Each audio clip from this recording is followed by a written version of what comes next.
The lab may feel like your second home. After all, you spend a large chunk of your life there, so it can fall into a routine and use whatever lab consumables are available. But what if those everyday items aren't the best tools for the job? Using inappropriate products can mean unreliable results, leading to even more time at the lab bench and potentially increasing costs. Let's take a look at the top 5 lab essentials and highlight some key features you might wish to consider.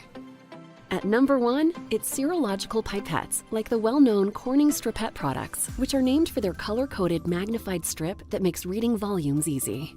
These lab staples are used for transferring liquid, harvesting cells, making buffers, and more.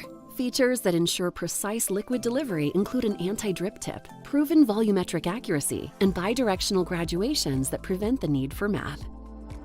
At number 2, it's centrifuge tubes, frequently referred to as Falcon tubes, in a nod to one of the life science industry's best established brands. Centrifuge tubes have almost limitless uses, spanning the storage of buffer components and media additives to performing density gradient separations and pelleting cells. They can also be found hanging out next to centrifuges, waiting to be used as balances. When choosing centrifuge tubes for your lab, features to look for include high strength, broad temperature stability, and low protein binding. You'll also want to check the centrifugation rating and find out whether the tubes come in convenient reusable racks. Cell culture flasks are in at number 3. Whether you're working with an immortalized cell line, a primary cell culture, or performing stem cell research, choosing the right cell culture vessel and surface treatment is critical for ensuring healthy, viable cells. Beyond sterility, other features to look for in a cell culture flask include a canted neck, which can protect against contamination, secure stacking to prevent accidental spills, and clear volumetric graduations to ensure you add an adequate volume of media.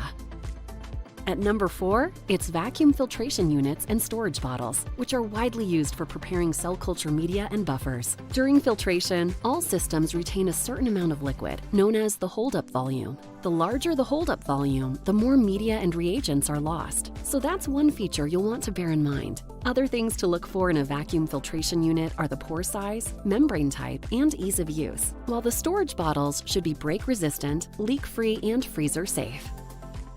Lastly, at number 5, it's freezing containers and cryovials. While it was once common practice for researchers to freeze cells by placing them in a basic storage box and leaving them in a minus 80 degrees Celsius freezer overnight, more sophisticated freezing containers are now available that provide controlled rate freezing. These include the Corning Cool Cell, an alcohol-free system which has been shown to improve post-thaw recovery and viability for a variety of cell types. Cryovials have also been improved, with external threads for reduced risk of contamination, self-standing bottoms to help prevent accidental spills, and more advanced O-rings and washers for better seal security.